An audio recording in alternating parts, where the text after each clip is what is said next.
স্বপ্ন জড়িয়ে দাও। অবুঝ কুসুম কলি রঙেতে রাঙিয়ে যদি মমতার রঙে তার রাঙিয়ে নাও। হাত বাড়িয়ে দাও, দু হাত বাড়িয়ে দাও।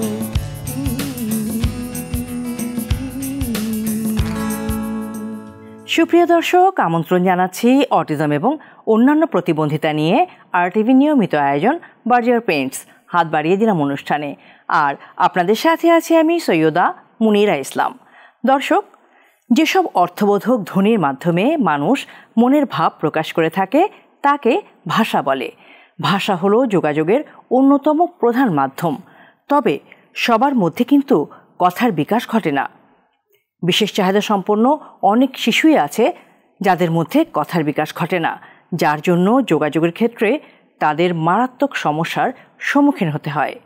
কেন এই কথার বিকাশ ঘটে না এবং কিভাবে তাদের মধ্যে ভাষার বিকাশ ঘটানো যেতে পারে? ভাষা, কথা ও যোগাযোগ বিকাশে স্পিচ এবং ল্যাঙ্গুয়েজ প্যাথোলজিস্টরা কী ভূমিকা পালন করে থাকেন সেই বিষয়ে জানব এবং বিশেষ চাহিদা সম্পন্ন শিশুদের সার্বিক জীবনমান উন্নয়নে পরিবার, সমাজ এবং রাষ্ট্রের কী দায়িত্ব রয়েছে সেই বিষয়গুলো নিয়ে আলোচনা করব আমাদের আজকের এই আয়োজনে। আর এই বিষয়গুলো নিয়ে আলোচনা করতে আমাদের স্টুডিওতে আজ উপস্থিত আছেন Hasifa Hasan Joya, consultant, speech and language pathologist, expert of autism management, hearing aid, cochlear implant and parents counsellor, lecturer, special teachers training college of social welfare ministry. আরও উপস্থিত আছেন বাংলাদেশের বর্তমান সময়ের জনপ্রিয় অভিনেতা এবং মডেল গোলাম কিবরিয়া তানভীর। দর্শক, চলে যাচ্ছি মূল আয়োজনে। আর আজকের এই আলোচনার শুরুতেই আপনাদের দুজনকে স্বাগত জানাচ্ছি আমাদের আজকের অনুষ্ঠানে। হাসিফা হাসান জয়া, সবার মধ্যে আসলে ভাষার বিকাশ ঘটে না, মানে সবাই কথা বলতে পারে না। কেন সবাই কথা বলতে পারে না? আচ্ছা, কথা শব্দ দিয়ে বা অর্থবোধক কথা না বলার অনেকগুলো কারণ থাকতে পারে। প্রথমে যেটা হচ্ছে ব্রেনের ডেভেলপমেন্ট। ব্রেনের ডেভেলপমেন্ট যদি যথাসময়ে ঠিক মতো না হয়, সেই কারণে অর্থবোধক শব্দ দিয়ে যোগাযোগ করাটা হয় না, যেটা অডিটরি নার্ভের একটা বড় ভূমিকা আছে। আর একটা হচ্ছে NDD, যেটা আমরা বলি নিউরো ডেভেলপমেন্ট ডিসঅর্ডার। এটা থাকলে অনেক সময় শিশুরা কথা বলে কিন্তু তাদের অর্থবোধক বা সময় উপযোগী যে কথাটা বা যোগাযোগ বা ভাষা দিয়ে প্রকাশ করা, সেটা অনেক সময় তারা করে না। আরেকটা আছে শ্রবণ প্রতিবন্ধিতা, যেটা অডিটরি নার্ভের সমস্যার জন্য তারা শব্দ দিয়ে ভাষার প্রকাশ করতে পারে না বা যোগাযোগ করতে পারে না। প্রথমে শুনবো, তারপরে তো বলবো। এই জায়গাটায় যখন প্রতিবন্ধকতা হয়, তখন তারা যোগাযোগ এবং ভাষার বিকাশ তাদের মধ্যে ঘটে না। এবং ভাষার বিকাশ বা যোগাযোগের বিকাশ কিন্তু আমরা যখন শিশু 3 মাস গর্ভে থাকেন মায়ের, তখন থেকেই শিশু শোনার অডিটরি নার্ভটা তৈরি হয়ে যায় এবং শিশু শুনতে পায় মায়ের কথা বা অন্যান্য যে টাচ করে মা যখন কথা বলে, শিশু কিন্তু তখন মার সাথে যোগাযোগ করে। এবং এই ডেভেলপমেন্টটা যদি তখন না হয়, শিশুর অডিটরি নার্ভটা না হয়, তখন থেকেই কিন্তু তার শোনাটা বন্ধ হয়ে যায়। এটা হচ্ছে শ্রবণ প্রতিবন্ধী শিশুদের ক্ষেত্রে। আর NDD বা অন্য কোনো কারণে, যখন জন্মের সময় যদি অ্যাফেসিয়া বা অক্সিজেনের ঘাটতির কারণে, তার নার্ভের সিজারের কারণে বা তার অন্য যে CP যে আমরা বাচ্চারা বলছি, বা বুদ্ধিগত যে কগনিটিভ ডেভেলপমেন্টের কারণে যে বিভিন্ন জটিলতা, সেই কারণে যখন ব্রেনের যে বিভিন্ন ঘাটতিটা হচ্ছে, সেটার জন্য শিশুর ভাষা, কথা, যোগাযোগ সবগুলো ব্যাহত হয়। তারা কি কখনই কথা বলতে পারবে না? প্রথম 1 মাসের মধ্যে, বাচ্চা হওয়ার পরই বেবি স্ক্রিনিং একটা করে ফেলে একদম। এটা সারা ওয়ার্ল্ডেই করে, বাংলাদেশেও এখন হচ্ছে, গভর্নমেন্ট হসপিটাল PGতে হচ্ছে। অনেক ক্ষেত্রে দেখা যায় কানে ফ্লুইড থাকার কারণে রেফার আসে। 3 মাস তাকে একটা অবজারভেশনে 1, 2, 3 মানে প্রথম 1 মাস, 2 মাস, তারপর 3 মাস বয়স পর্যন্ত তাকে ওই টেস্টটা করে নেওয়া। এবং 3 মাসের পরে যদি তার রিপোর্ট একদম সুন্দর থাকে, যে কোনো রকম কোনো কানের সমস্যা নেই, বাস তাকে। আর বেশিরভাগ ক্ষেত্রে যদি একটা বাচ্চা NICUতে 10 দিনের বেশি থাকে, তাকে অ্যাটরিস্ক বেবি হিসেবে চিহ্নিত করে 1 বছর তাকে CDCর আন্ডারে রাখতে পারি। তাহলে সেই বাচ্চাটার নিবিড় পর্যবেক্ষণে, তাহলে হিয়ারিং এইড লাগবে নাকি তার অন্য কোনো ইন্টারভেনশন লাগবে, এই জিনিসটা যদি আমরা তখন থেকেই আমরা শুরু করতে পারি, তাহলে বাচ্চাটা কথা বলবে এবং তার হিয়ারিং এইড বা ককলিয়ার ইমপ্ল্যান্ট একটা প্রযুক্তি আছে, এটা বায়োনিকা এয়ার বলি আমরা। এই ধরনের ইন্টারভেনশনের মাধ্যমে শ্রবণ পরীক্ষা করে আমরা তার কথা বলার ক্ষেত্রে আমরা কাজ করতে পারি। ধন্যবাদ আপনাকে। দর্শক, চলে যাচ্ছে আমাদের আরেকজন আমন্ত্রিত অতিথি গোলাম কিবরিয়া তানভীরের কাছে। কেমন আছেন? জি, I am feeling very good right at this moment. প্রথমে ধন্যবাদ জানাতে চাই আপনাকে যে আমার লাইফের মনে হয় এরকম একটা শো যেটাতে আমি এসেছি, one of the best show বলবো, কারণ অনেক শোতেই ইনভাইট হই, কিন্তু আজকের শোটা আমার কাছে অনেক special because we are talking about special childs and I am very lucky to be part of the whole conversation. Thank you. ভালো আছি। ভালো লাগছে আপনাকে আজকে আমাদের অতিথি হিসাবে পেয়ে।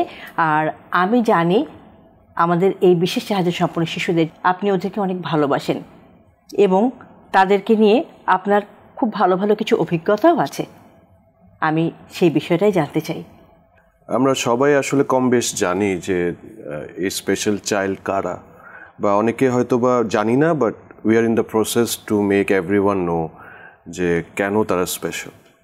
সো এরকম শো আসলে আরও অনেক হোক, এটাই আমি বলবো। অ্যান্ড আমার অভিজ্ঞতার জায়গাটা হচ্ছে আইভ সিন যে তারা কিছু জায়গায় পিছিয়ে থাকলেও কিছু কিছু জায়গায় কিন্তু তারা নর্মাল মানুষের চেয়ে কিন্তু well developed in terms of তারা পারবে না এমন কিছু নাই যদি তারা প্রপার সাপোর্টটা পায় from families and proper medication, doctor and what not. অনেকেই কাজ করছে অনেক সেক্টরে তাদের জন্য। অ্যান্ড আমি দেখেছি হয়তোবা তারা ঠিকমতো কথা বলতে পারছে না, কিন্তু তারা খুব সুন্দর গান গাচ্ছে।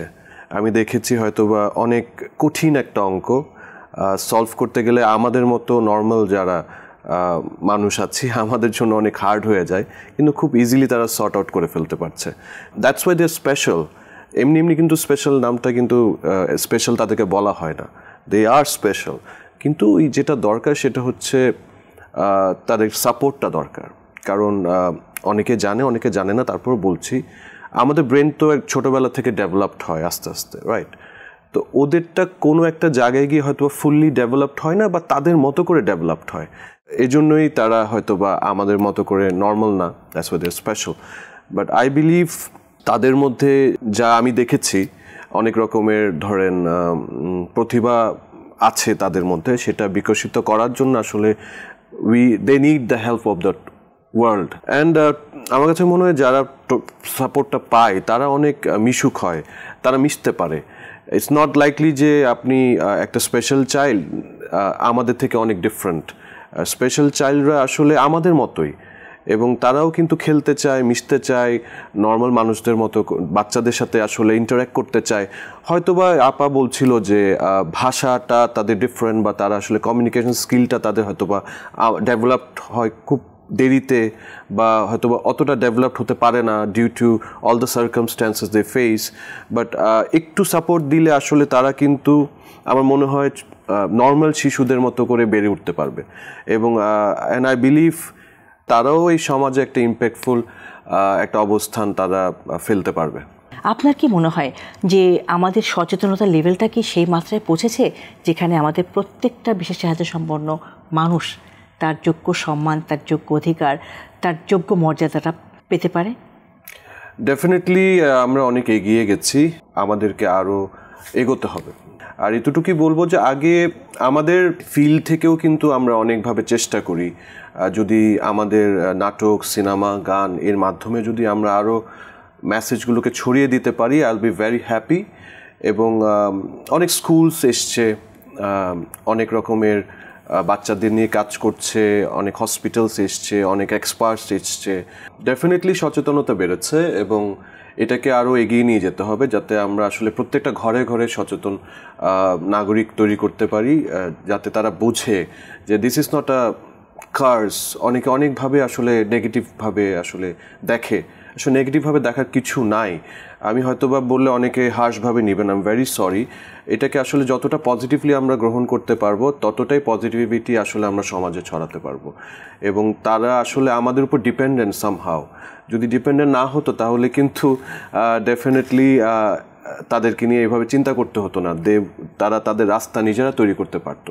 যেহেতু তাদের একটু সাপোর্ট দরকার, সবল মানুষ হিসেবে বা ফিট মানুষ হিসেবে আমরা যারা আছি সমাজে, তাদের আসলে এগিয়ে আসতে হবে। বিভিন্ন সেক্টর থেকে আসলে কাজ করছে, কর্পোরেটরা এগিয়ে আসছে, বিভিন্ন আমাদের মিডিয়ার সেক্টর থেকে অনেকে এগিয়ে আসছেন, টেলিভিশনরা আসলে এই যে প্রোগ্রাম করছি আমরা আজকে, এরকম অনেকগুলো প্রোগ্রাম হচ্ছে।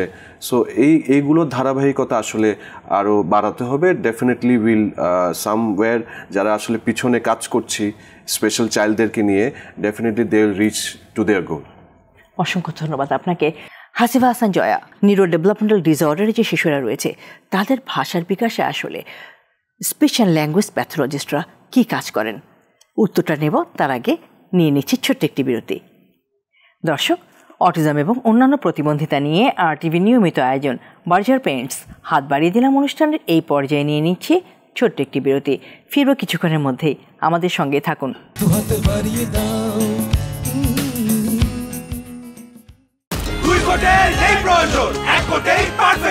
সময় ও খরচ দুটোই বাঁচান। বার্জার 1 কোটি মালশন, 1 কোটে পারফেকশন।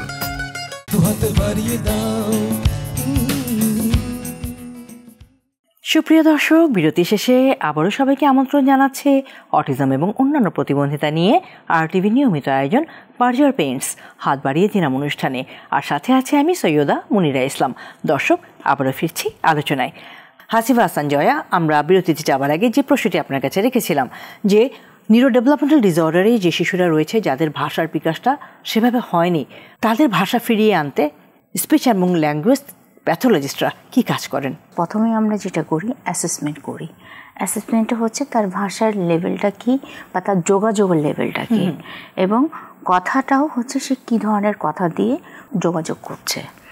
তিনটা জিনিস যখন আমরা দেখি এবং এর মধ্যে তার ফিজিওলজিক্যাল অ্যাসেসমেন্টটা করে নিই যে তার এপিলেপসি বা সিজারের কিছু আছে কিনা, এবং যদি এই ধরনের কিছু ডাউট থাকে অবশ্যই তো আমরা আমাদের টিমে নিউরোলজিস্ট যে থাকে তার কাছে রেফার করে দিই।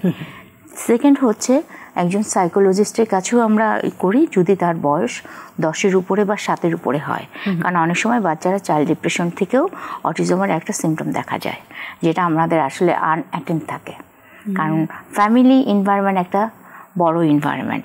এখানে অনেক বাবা মা হয়তো বলে না, কিন্তু যখন আমরা হ্যান্ডেল করতে যাই আমরা কিন্তু এটা বুঝে ফেলি, কারণ বাচ্চা দেখা যায় খুব অ্যাটাচ থাকে, বোঝা যায় সে হয়তো আদর চাচ্ছে, সে হয়তো, এবং ওই ডিপ্রেশন থেকে সে হয়তো কথা বন্ধ করে দিয়েছে, তার স্পিচ আছে, সে শব্দ দিয়ে যোগাযোগ করতে পারছে।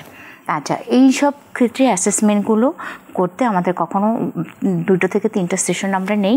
এটা ইন্টারন্যাশনাল স্ট্যান্ডার্ড, 2 থেকে 3টা সেশন নিয়ে আগে এনশিওর হও বাচ্চা এখন কোন লেভেলে আছে, এবং তারপরে যেটা করা হয় সেই অনুযায়ী একটা টিম বসা হয়, এবং এটা বাবা মা সহ, একদম একা না, এবং সাথে স্কুল অবশ্যই রেফারেল বয়স অনুযায়ী।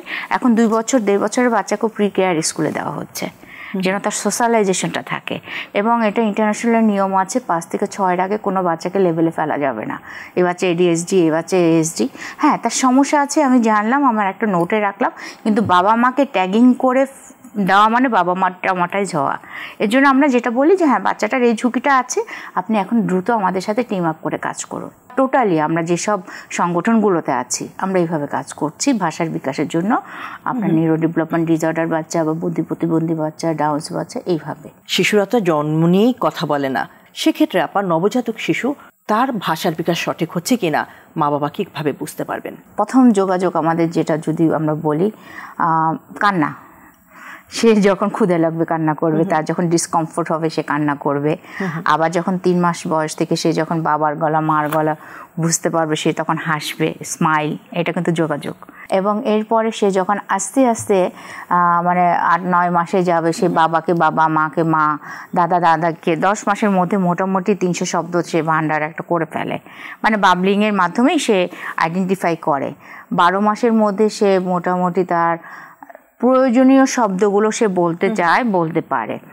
এখন এইভাবে যখন নবজাতক এবং বাবা মাও যখন বুঝতে পারে যে না সে তো মোটামুটি শব্দ বলছে, এখন এই শব্দগুলো যদি মাত্র 10টা বা 5টা হয় তখন তার অ্যাওয়ার হতে হবে।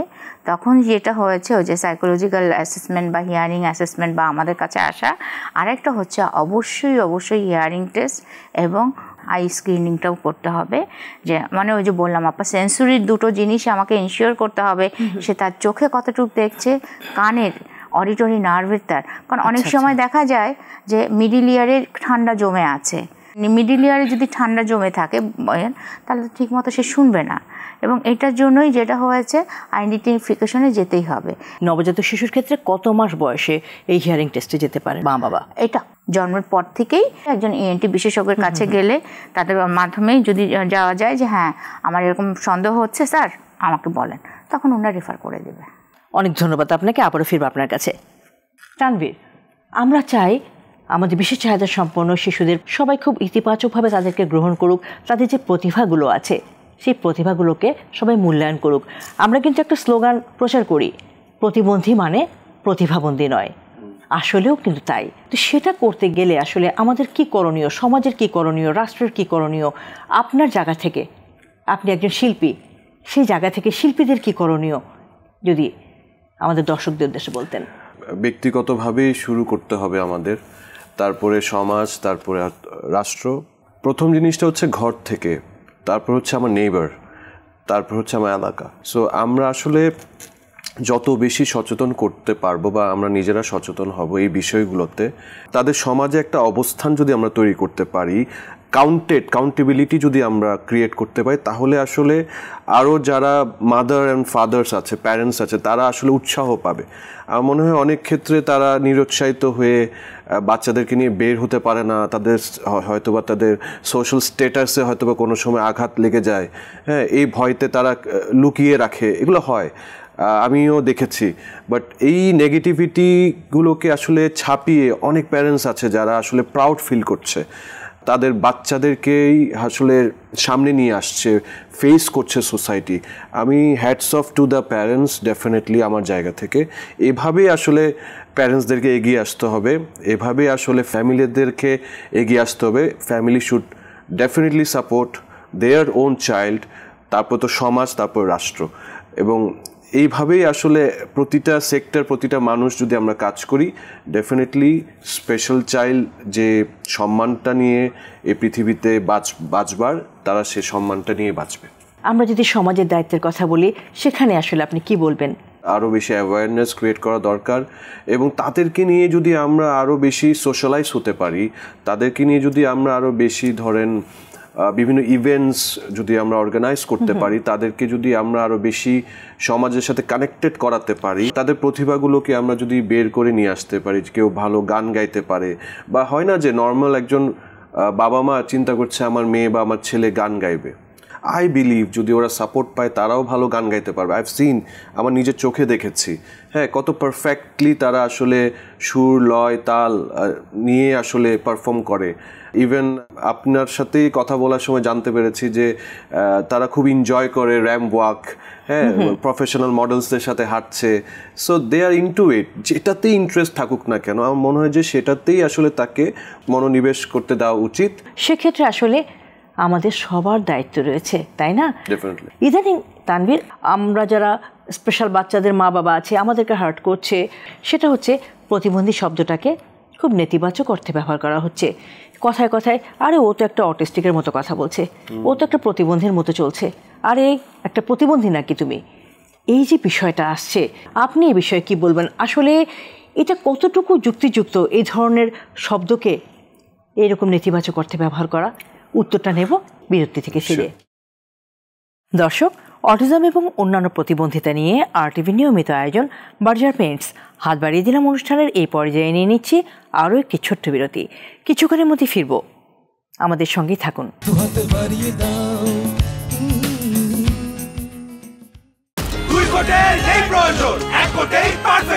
সময় ও খরচ দুটোই বাঁচান।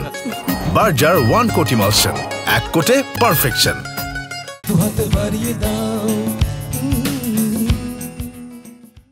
দর্শক, বিরতি শেষে আবারও সবাইকে আমন্ত্রণ জানাচ্ছি অটিজম এবং অন্যান্য প্রতিবন্ধিতা নিয়ে RTV নিয়মিত আয়োজন বার্জার পেইন্টস হাত বাড়িয়ে দিলাম অনুষ্ঠানে ফিরছি আলোচনায়। তানভীর, বিরতিতে যাবার আগে যে প্রশ্নটি আপনার কাছে ছিল, যে আসলে আমরা দেখতে পাচ্ছি নেতিবাচক অর্থে প্রতিবন্ধী শব্দটাকে ব্যবহার করা হচ্ছে, অটিজম বিষয়টাকে ব্যবহার করা হচ্ছে, তাছাড়া নানাভাবে আমাদের এই বিশেষ চাহিদা সম্পন্ন শিশুরা বুলিংয়ের শিকার হচ্ছে। আমি একটু অ্যাড করতে চাই। জি আপা। হ্যাঁ, যেটা 2013 আইন অনুযায়ী কোনো রকম বুলি, প্রতিবন্ধিতা নিয়ে, যেমন কানের ঠসা, তারপর অটিস্টিক বা প্রতিবন্ধী, হ্যাঁ, এই ধরনের শব্দগুলো মানে যেটা অসম্মানজনক কোনো শব্দ ব্যবহার করা যাবে না। এটা কিন্তু আইনগতভাবে নিষিদ্ধ করা আছে এবং এটার জন্য দণ্ডনীয় অপরাধ। এটা আমাদের সাধারণের মাঝে সচেতনতা নেই। এবং সবচেয়ে দুঃখজনক যেটা বলবো এক্সেসিবিলিটি, আমাদের যে বাচ্চাগুলোকে নিয়ে মারা যখন ভ্রমণ করে বাসে বা মেট্রো, এখন তো মেট্রো অনেকটা সোজা হয়ে গেছে, তো অনেক সময় অটিজম বা এনডিডির বাচ্চাদের নিয়ে যে মারা মহিলা কম্পার্টমেন্টে উঠে, সেখানে বাচ্চারা বুলির শিকার হচ্ছে মেয়েদের দিয়ে, অন্য মেয়েদের দিয়ে। ধরেন 10 বছর বা 12 বছরের একটা ছেলেকে নিয়ে উঠেছে, কারণ তাকে আলাদা কম্পার্টমেন্টে দিলে সে কিন্তু নেমে যেতে পারে, হ্যাঁ, বা সে উঠতে পারবে না। সে অনেক সময় অনেকে হিজাব করে, অনেকে পর্দা করে, যার জন্য তার মনে হয় যে আমার বাচ্চাটাকে নিয়ে উঠি।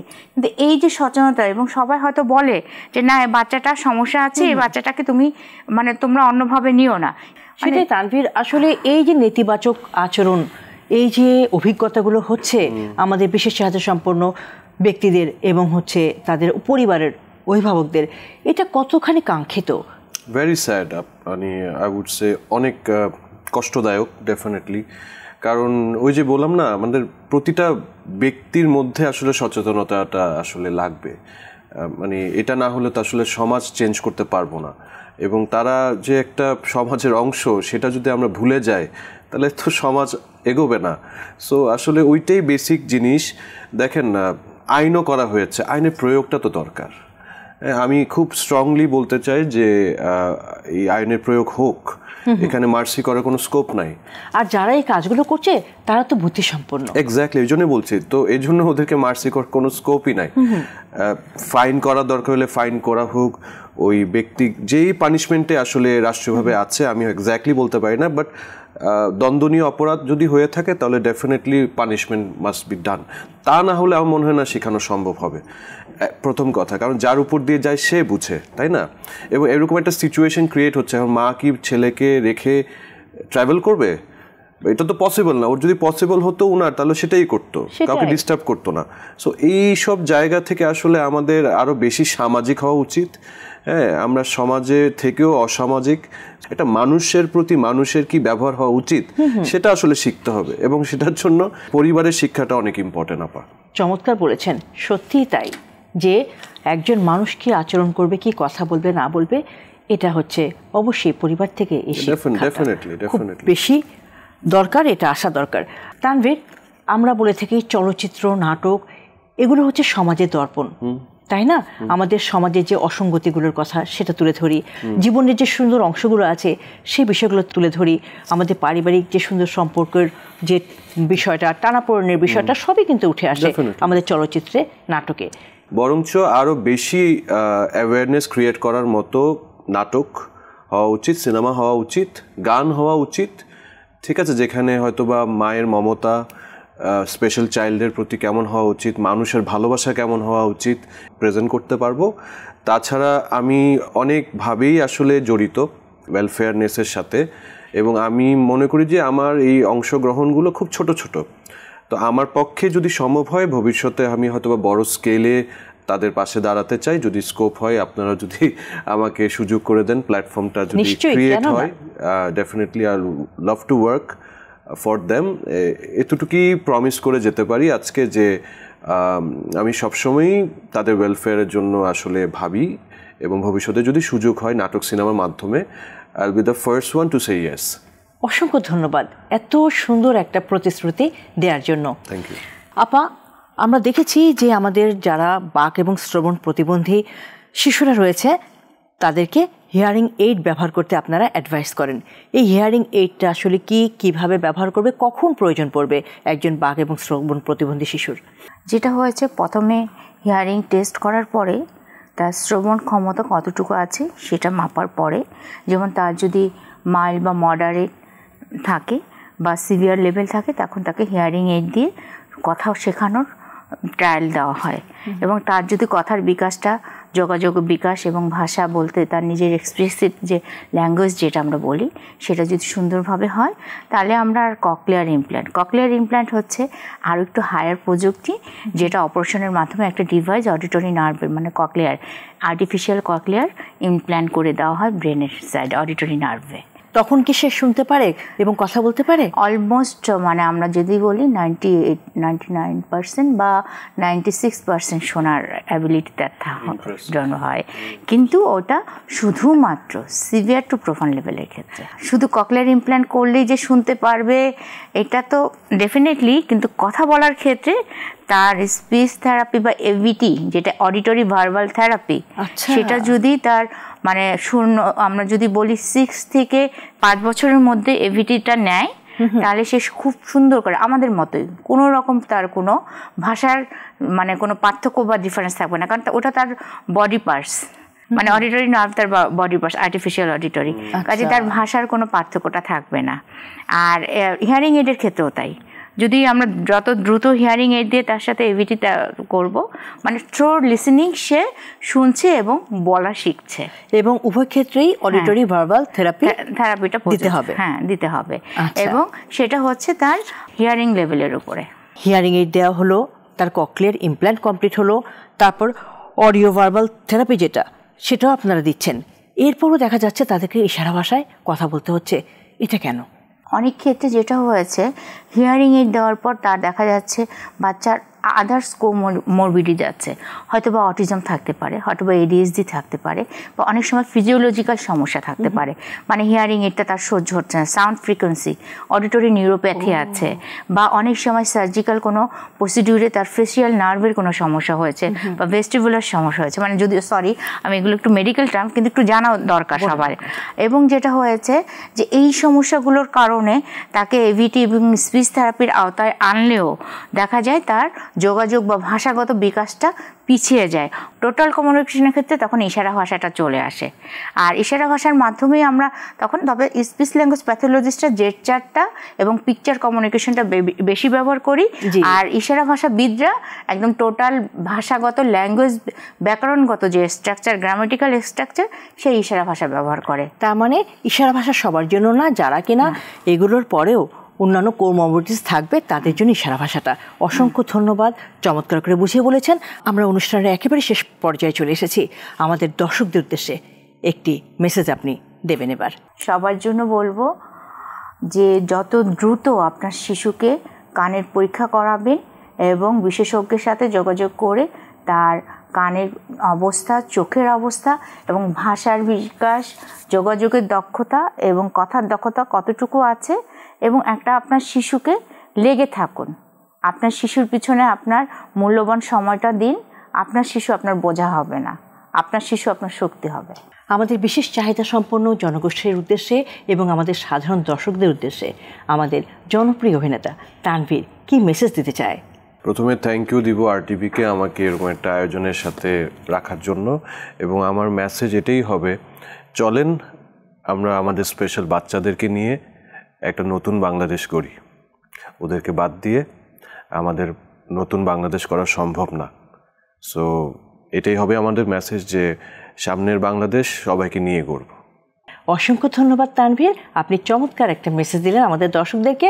আপনাদের দুজনকেই আবারও ধন্যবাদ জানাচ্ছি, এবং দর্শক আপনাদেরকেও ধন্যবাদ জানিয়ে আজকের মতো এখানে শেষ করছি অটিজম এবং অন্যান্য প্রতিবন্ধিতা নিয়ে RTV নিয়মিত আয়োজন বার্জার পেন্টস হাত বাড়িয়ে দিলাম অনুষ্ঠান। দেখা হবে আগামী পর্বে। সেই পর্যন্ত সবাই ভালো থাকুন, সুস্থ থাকুন, RTVর সঙ্গেই থাকুন। স্বপ্ন জড়িয়ে দাও অবুঝ কুসুম কলি রঙেতে রাঙিয়ে, যদি মমতার রঙে তার রাঙিয়ে নাও, হাত বাড়িয়ে দাও, দু হাত বাড়িয়ে দাও।